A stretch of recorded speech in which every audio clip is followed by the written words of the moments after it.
This episode is brought to you by Marvel Studios Echo. All episodes streaming January 9th, only on Hulu and Disney+. Rated TV MALV. Viewer discretion advised. Maya Lopez has betrayed her mentor, the notorious Kingpin. Now on the run, she returns to her hometown to prepare for the biggest fight of her life. Don't miss Marvel Studios' hardest-hitting series yet. An epic 5-episode event. Marvel Studios Echo. All episodes streaming January 9th, only on Hulu and Disney+.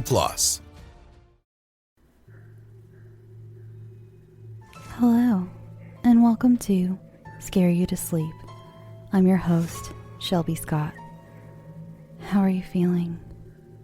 I hope you've taken at least a few moments this week to practice some self-care.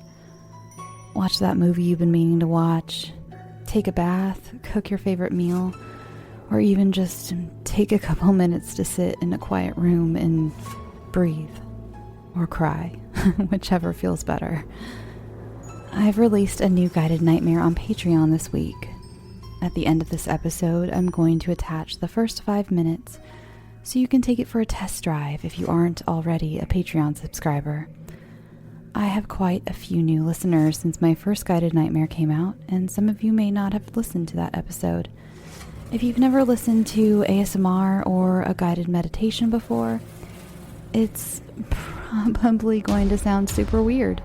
But hey, we like to get weird around here, right? Anyway, it will be at the end of this episode if you so choose to listen, and the full version is available now on Patreon.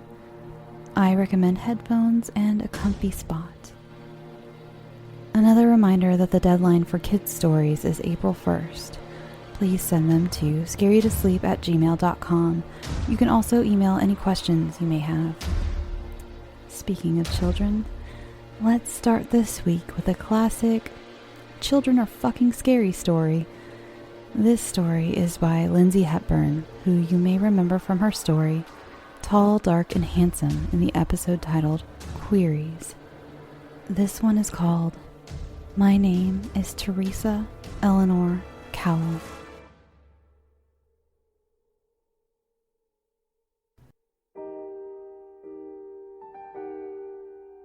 My name is Teresa Elenore Cowell. I am 37 years old and live in the thriving metropolis of Tullytown, population 1,939. It's an industrial area on the banks of the Delaware River and about 36 miles up the road from Philadelphia. I am a recent single mother to identical twin 13-year-old boys. They are right at that age where they need me as their mother one day and hate me with a passion the other. The later being more the norm these days. I know I am a biased mother, but the boys are gorgeous. They have this thick, dark brown wavy hair, sharp, square jawlines, deep-set chocolate brown eyes, and eyelashes that cause me envy. No tube of CVS brand mascara will ever come close to what God granted these boys. However, if I am honest with myself, there is something about them lately that sort of scares me. It's their bond. They're so, what's the word? Connected with one another, that it seems like there's little room for me or anyone else anymore. I hear them whispering in their room at night, and when I come in to check on them, I get nothing in return but a vengeful glare. Is it strange to say I feel like they're ganging up on me? Teenagers. Am I right? They have not been easy boys. We've had some issues with them lying in the past and bullying younger kids. A neighbor even told us they saw one of the boys kick a dog. When they were around 7 or 8, my husband and I had an especially hard time with them. There's one memory that keeps popping up in my head lately. It was a lazy weekend morning about 5 years ago.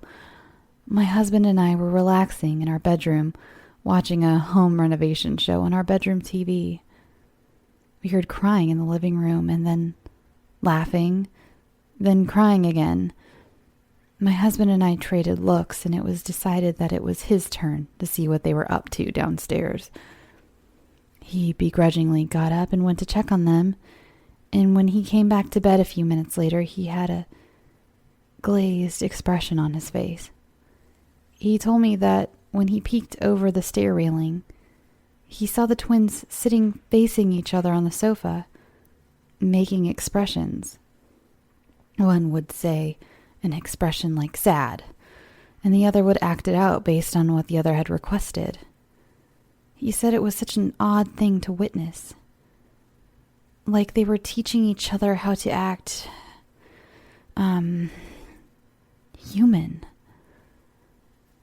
I was a little thrown by this odd behavior, but honestly, it was kind of normal for them at this phase, and I was glad that one of them or someone else was not bleeding. Young boys are such a handful sometimes. As I said, raising them was not easy, but the last 5 months have been especially hard on all of us. We lost their father in late November.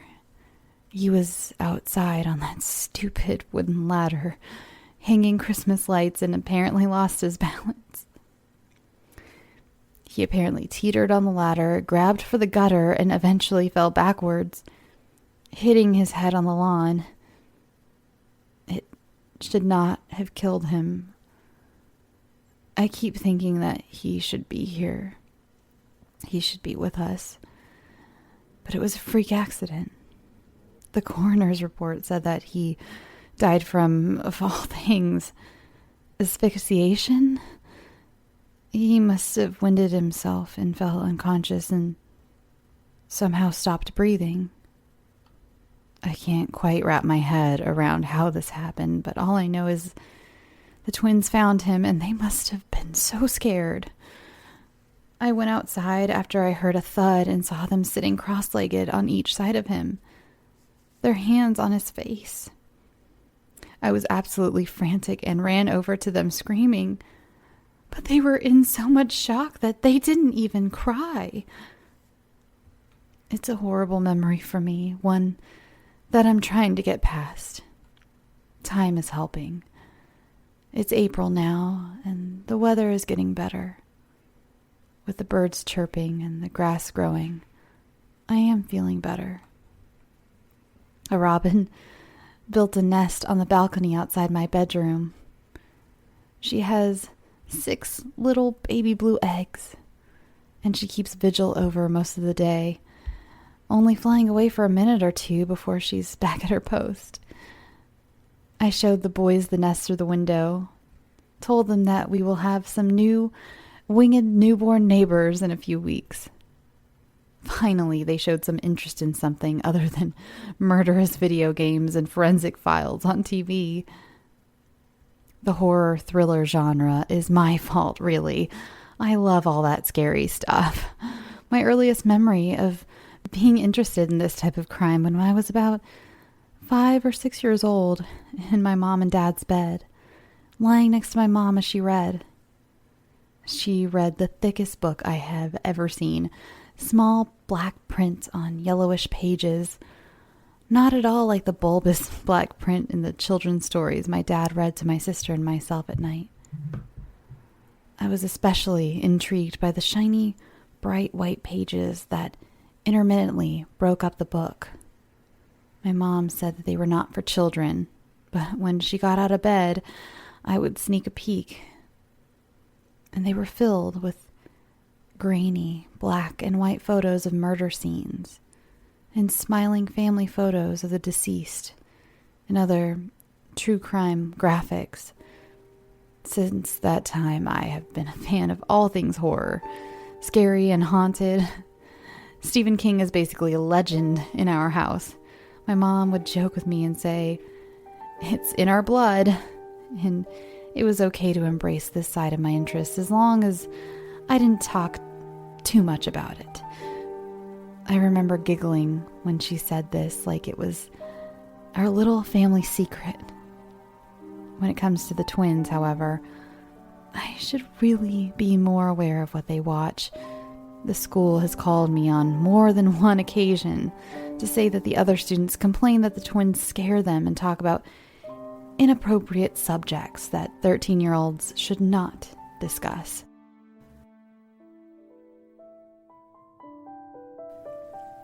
Tonight, for my birthday, my friends took me to Philadelphia to the library bar.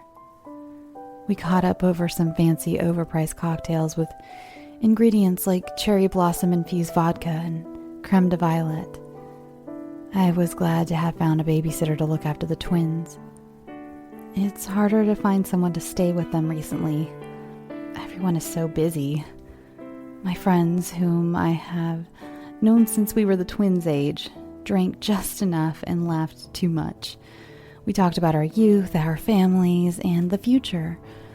Somehow we got on the topic of those mail-order DNA tests, and I thought it would be a riot to get one.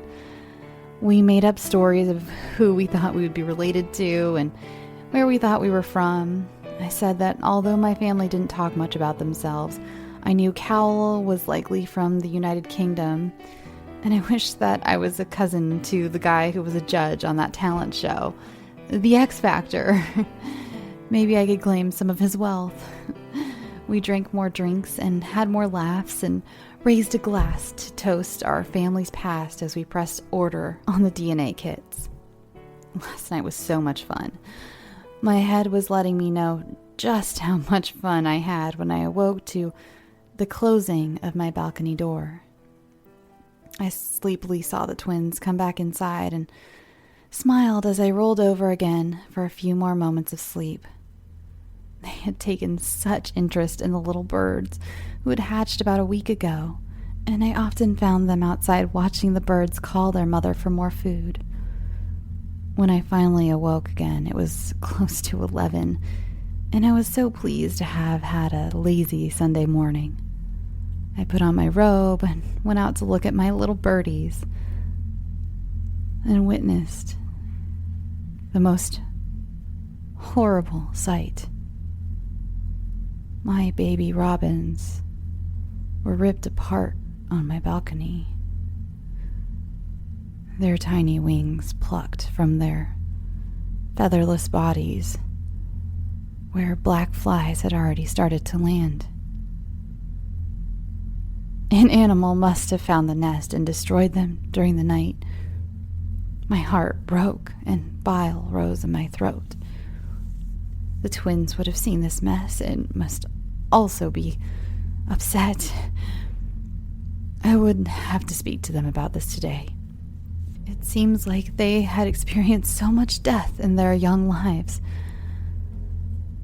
I called them into the kitchen, my eyes moist with tears, and asked them if they had saw the little bodies, and began to tell them that sometimes nature is cruel. They looked at each other and nodded silently as they lifted their right hands out towards me, where there was a small, lifeless body in each of their palms. I staggered back from them, and they said when they went out to see the birds, only 2 were left alive, so they took them inside to save them. But they must have suffocated in their pockets. It was not normal behavior, but I went into mom mode and took the little bodies, as well as the mess on the balcony, and put them into a small grave in the backyard. Then I said a little apology to the mother robin on looking from the tree above me. I so wish my husband was here with me. The DNA results we ordered on my birthday night on the town a few weeks ago came in this morning, and the girls are coming over here this evening to go over our results. I've got the wine and the snacks, and I'm sure that we're going to have some laughs. I'm kind of nervous. That's strange, right? It's just that my mom has always been a little quiet about her family, and I never got a word from my grandparents when they were alive.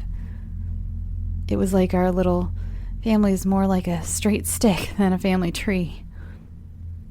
I heard snippets of information when I was younger, and apparently my grandmother had a son in a home for the unwed when she was really young, and my great-grandparents raised him until my grandfather came into the picture and tried to raise him as his own. I think that is the reason there's shame on the family. It's really no big deal, and I'm not sure why they are so tight-lipped.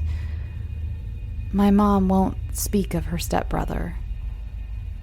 I think he must have died at some point, or did something to piss off the family. I've had a few glasses of rosé now, and I don't think I can wait for the girls to come over to open my DNA results.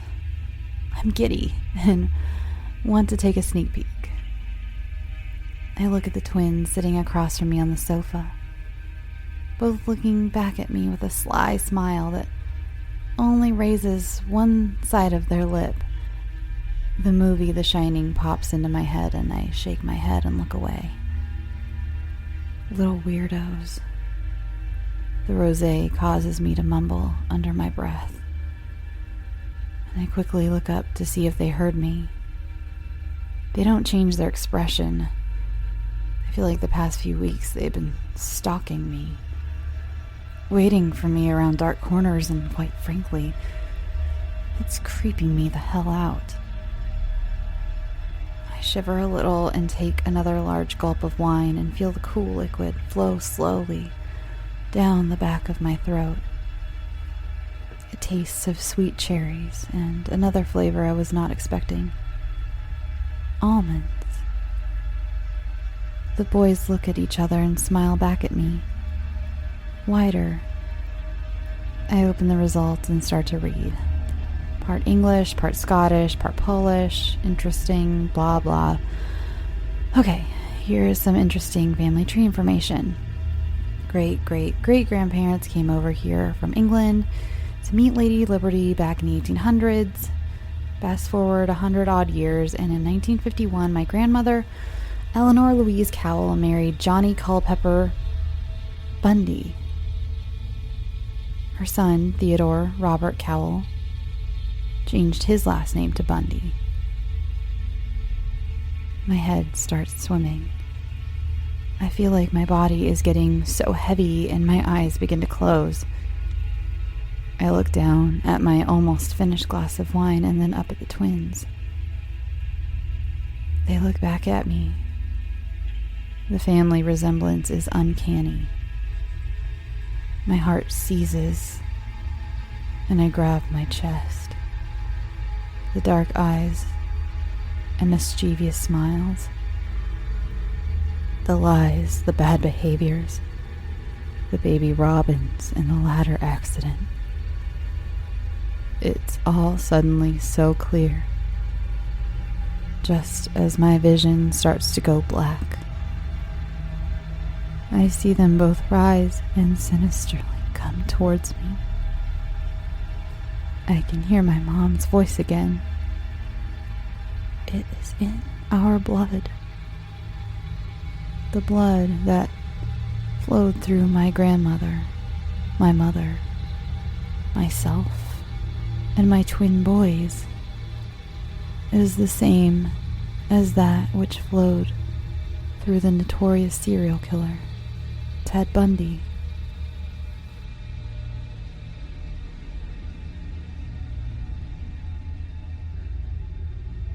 Hey there, it's the new year. You've got mood boards and resolutions, and work is back in full swing, and you don't need any extra stress in your life. And Factor's ready-to-eat meal delivery takes the stress out of meal planning and sets you up for success in the new year. Skip the grocery stores, prep work, and cooking fatigue. Instead, get chef-crafted, dietitian-approved meals delivered right to your door, with over 35 meals to choose from per week, including options like keto, calorie smart, vegan plus veggie, and more. Plus over 55 weekly add-ons. You'll have a ton of nutritious and flavorful options to kickstart your resolutions. Forget frantic lunch preps and rush dinners. Factor's 2-minute meals are your secret weapon in the new year. Fuel up fast with restaurant-quality meals, all delivered right to your door. Factor now offers loads of snack options like breakfast, smoothies, juices, snacks, and more to keep me going no matter what's on the schedule.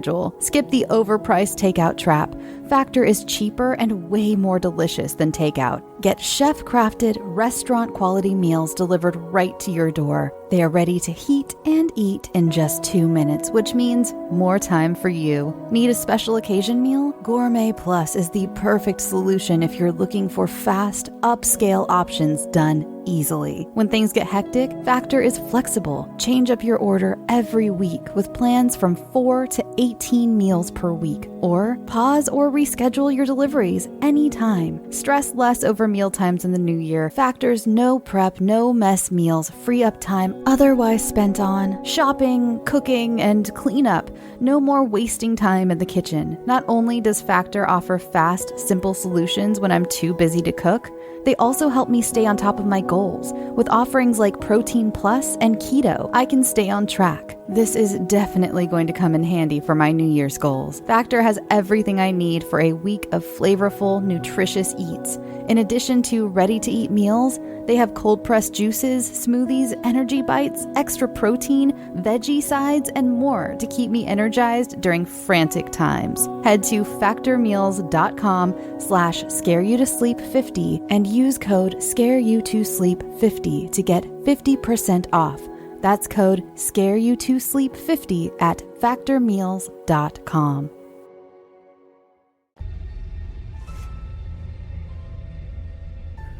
This next tale is by Dee Calhoun. You know Dee from the story The Room in episode 13, as well as the story Crucified in the episode titled I'm Not Dead.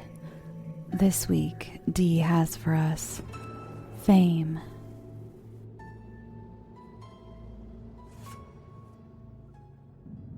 He hated living in the mid-1990s. He hated that his beloved 1980s were gone. He hated what music had become. 1980s heavy metal had been so much fun. Anthems of parties and good times and living free. Sex, drugs, indulgence that was bigger than life. Grunge had killed it. Teased hair and spandex had been replaced by flannel and worn-out jeans. Loud, promiscuous women had been replaced by introverted girls. Songs about drinking and fucking were gone, replaced by mumbled songs about how shitty life was. He didn't need songs like that. He was already living it. He hated living with his mother, existing in her damn basement, hearing her scream at him endlessly, telling him that no one gave a shit about him, that his father had been worthless, and he was worthless, yelling at him to grow up and get a real job and move out. He had a job, but to her it wasn't good enough. It's no wonder that his dad had hauled ass years ago. Nagging old bitch. One day, she would go too far. He would listen to his music and wished he could play like that. He wished, but he wasn't instrumentally inclined. He tried to sing, but he could not carry a tune. He would have loved to be in a band, but no such luck.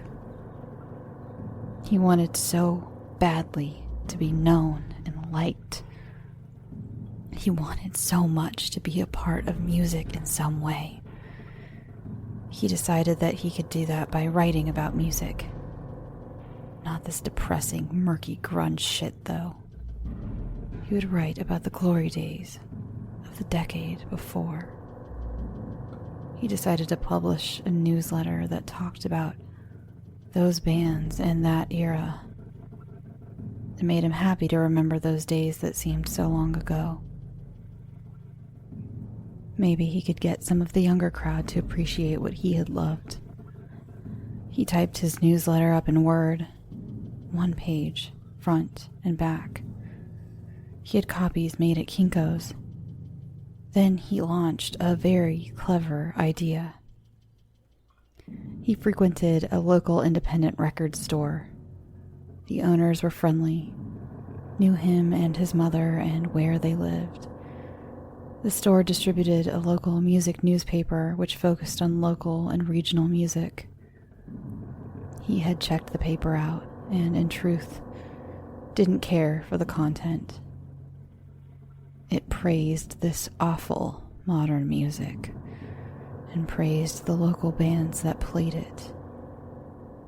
The paper was popular, though, and free. It always disappeared quickly from the rack in the store. He would use this paper to distribute his newsletter. Each month, he would print his newsletter, run and head to the record store. He would put a copy into each copy of the music newspaper. He included his AOL email address so that readers could correspond with him. He thought of the interaction, the attention. He thought of the fame. It did not go well. For the first couple of months, things were quiet. Emails would trickle in here and there. One asked, "Are you a real person?" Some said that his idea of distribution was pretty crafty. Now and then he'd get an instant message on AOL. Mainly curious questions, but questions nonetheless. Questions meant that there was interest. Interest meant that he was becoming known. In spite of his mother's constant complaining, he was happy. He thrived on putting his newsletter together. He couldn't wait for emails to come in. He couldn't wait for the instant messages to come in, until those things began to make fun of him and his efforts. The people who didn't like his music began sounding off. They liked this new shit. They ridiculed him. They told him to get a life. One email simply said, "Metal's dead, shave your head." More than one asked him if he lived with his mommy. If he lived with his mommy. His mommy. Mommy. She was the nasally, never-ending voice. She who was getting more and more exasperating each day. If only she would shut the fuck up. He became combative in his newsletter. He began writing pieces about how today's music was garbage. He would write rumors about local bands, rumors that he had created. These bands were terrible, he thought. They needed to be exposed. Readers responded with anger, insults, and more mockery. Emails called him names. Instant messages said that his musical tastes were utter shit. These things upset him greatly. He brooded and became even more irritated. He wanted to be known, but not this way. His mother hounded him ceaselessly. She constantly compared him to his father. His anger boiled month after month. One day, he came home to over 300 messages in his inbox. At one time, this would have thrilled him. It would have meant fame. Now it just filled him with dread. They were all from the same sender. He had been spammed. All of the emails carried the same message. No one gives a fuck about you or what you write. Over and over and over again. While he was reading, the voice bellowed down the stairs. "Get the fuck off that email," the voice howled. His help was needed in the upstairs hallway. "Get off your ass. No one cares about the shit you're doing." He was then struck with crystal clarity. He helped his mother in the upstairs hallway. She never stopped running her mouth. She told him that no one cared about his waste of time music rag.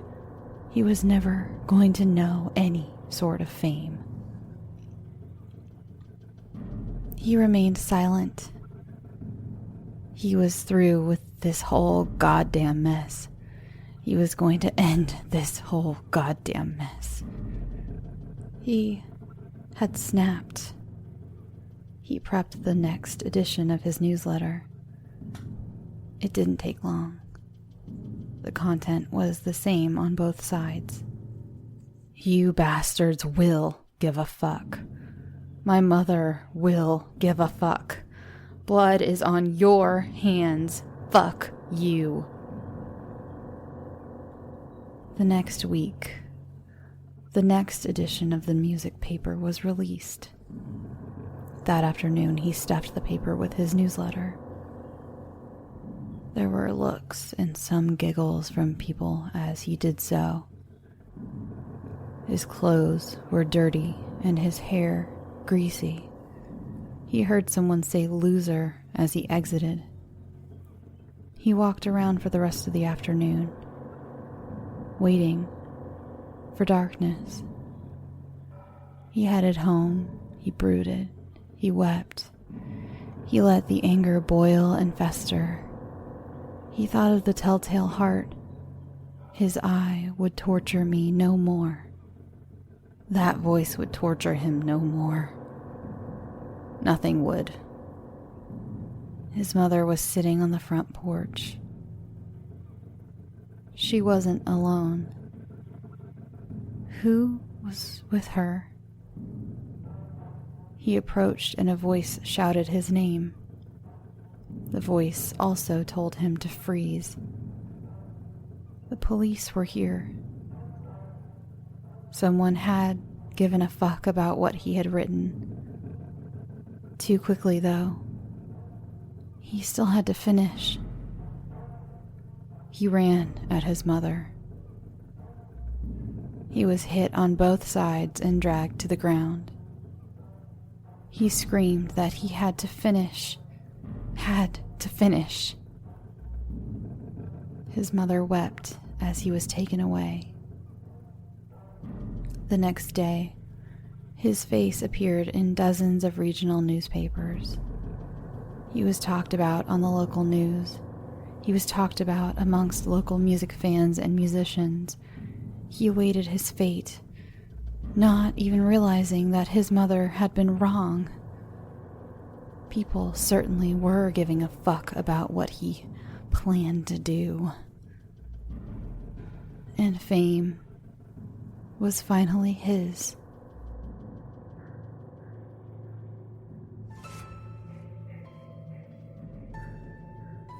We end off this week with a story by Reddit user SilasCrane.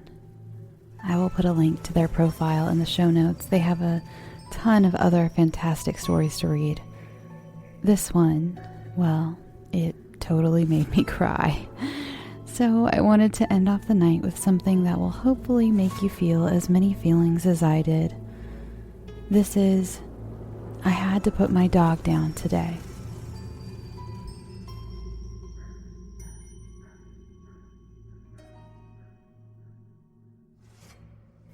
Jinx? I asked the little Jack Russell Terrier that sat on my chair. She confirmed. But didn't You... She interrupted, hopping down from the chair. I crouched down to meet her halfway, like I always had, and laughed, despite my confusion, as she rose on her little hind legs and licked my face, like she always had. Truth be told, I don't really like little dogs that much. But Jinx, she was no little dog. She was a working dog, and she was death incarnate to all vermin that dared encroach on her master's 5 acres. She was those things. But then she got cancer. Figures that damn disease would have to steal my dog from me, just like it stole my Irene. So I'd had to put Jinx down. Now, I was a soldier and I saw a lot of men die. But except for when Irene passed, I don't know anything I ever saw in the war was as hard for me to watch as that needle being pushed into my best friend while I looked on, powerless to do anything but hold her frail little form and tell her what a good girl she was. It crushed me. And yet, here she was, alive and frisky as a pup, or else she was dead, but still too damn stubborn to let that stop her from getting me to scratch her behind the ears. That seemed like Jinx.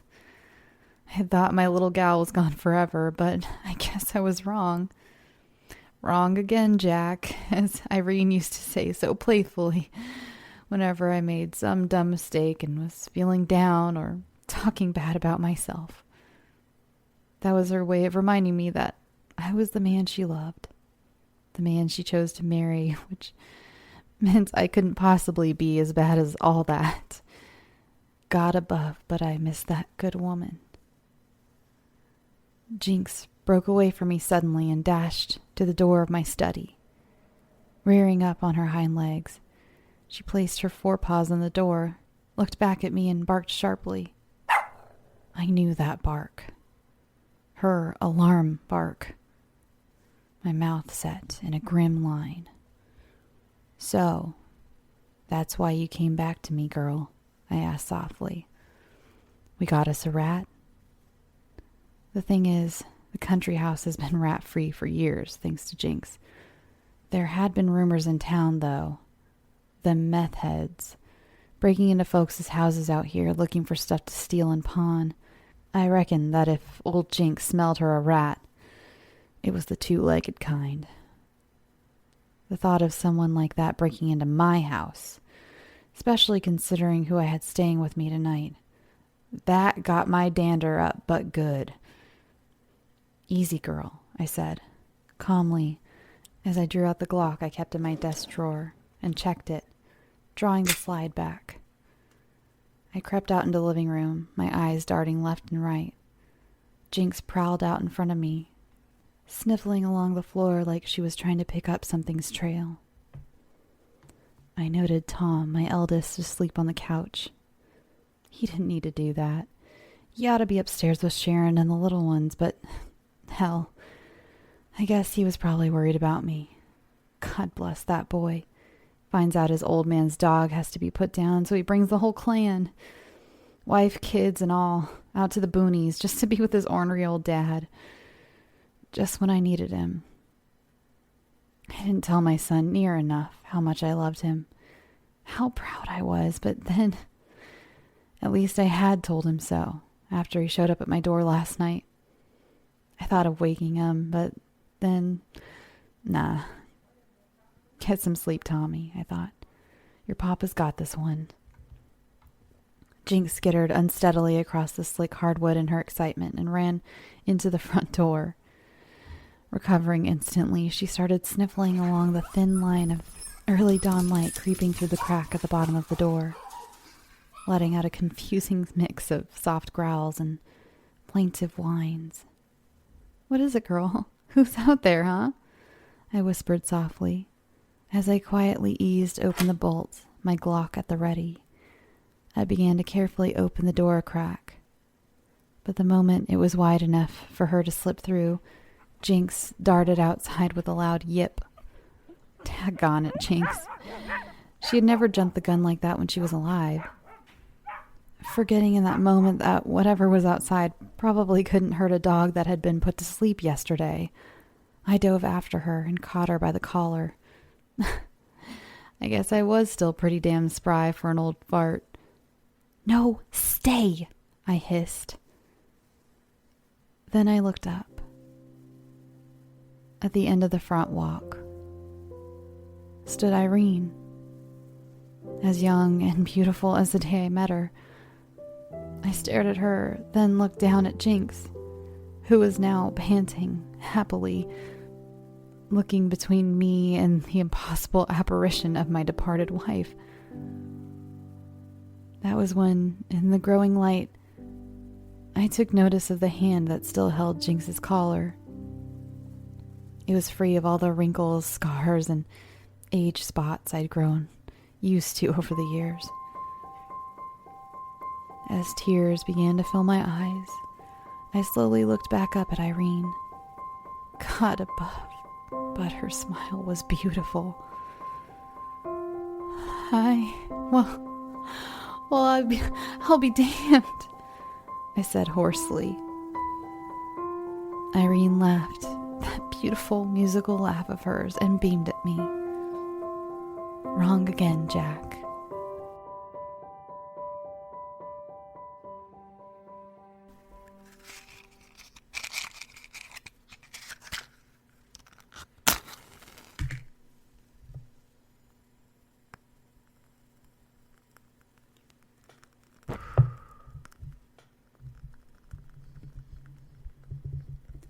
Thanks for listening. I hope you enjoyed this week's stories. This week's soothing sound to play you to sleep is a crackly candle I use in my true crime ASMR episodes on Patreon. Thank you, Emily Grayson, for writing to me and letting me know what soothing sound you like. I hope this is the kind of candle you were talking about. If not, I can try again next week. You too can request a soothing sound for me to play over the outro of my show. Just use the contact form at scareyoutosleep.com and let me know what sound you like to relax to. Now, on to this week's Patreon shoutouts. I send you all so much love and gratitude. I'm still absolutely awestruck that you have chosen to support me and my show.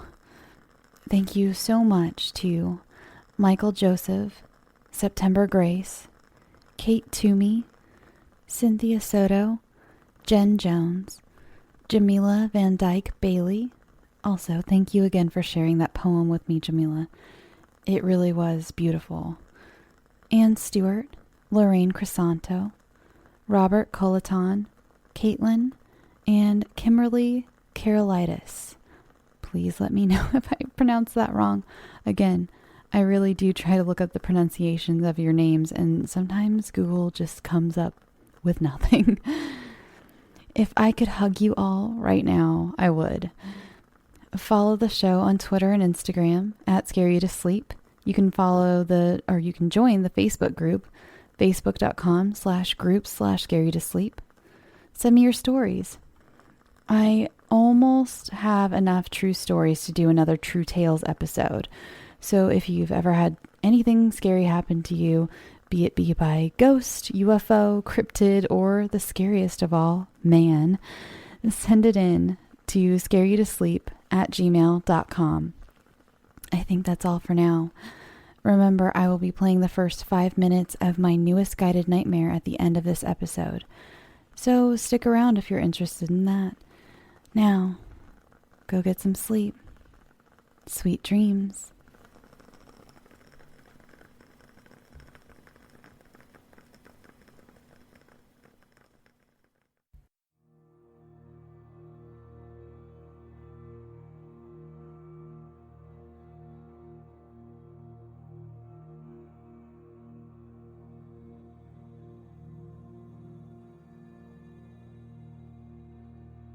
Hi, I missed you. It feels like it's been forever. I'm so glad you've taken the time to visit with me.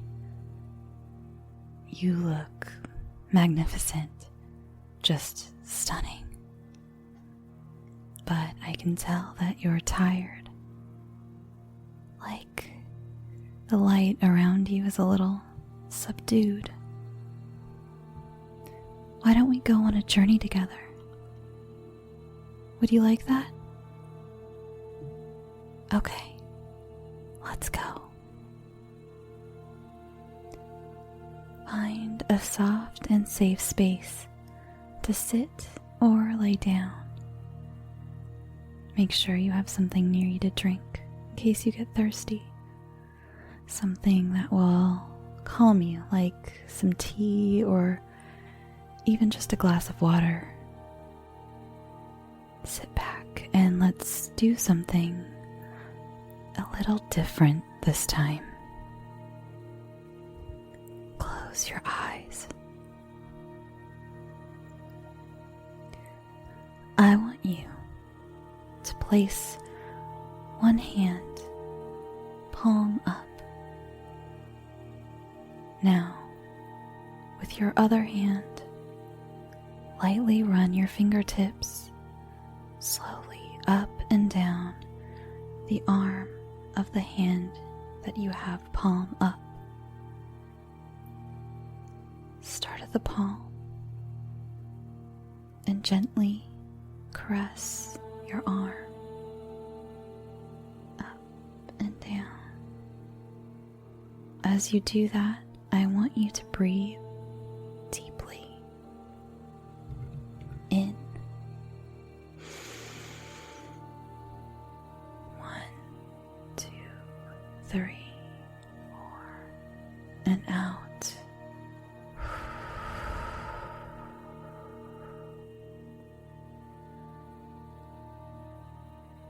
Now, switch hands and run your fingertips along your other arm. Breathe in. 1, 2, 3, 4, and out.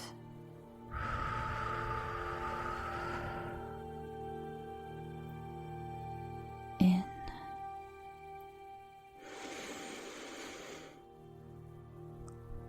And out.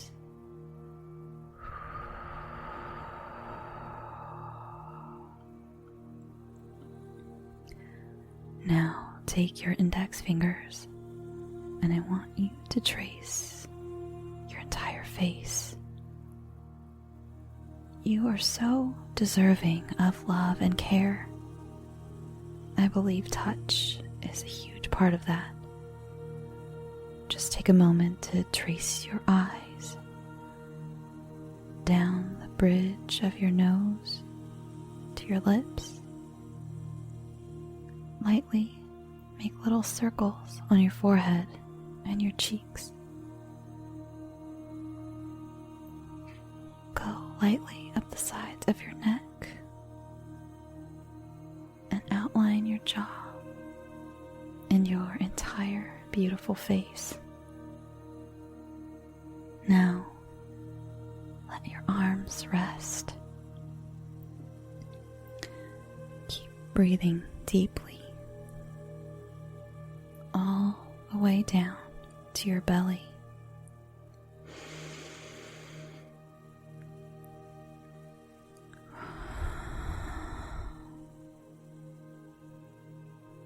While keeping your physical eyes closed,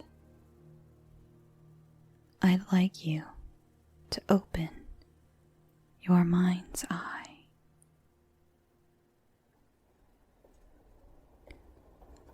Welcome to your own personal train compartment.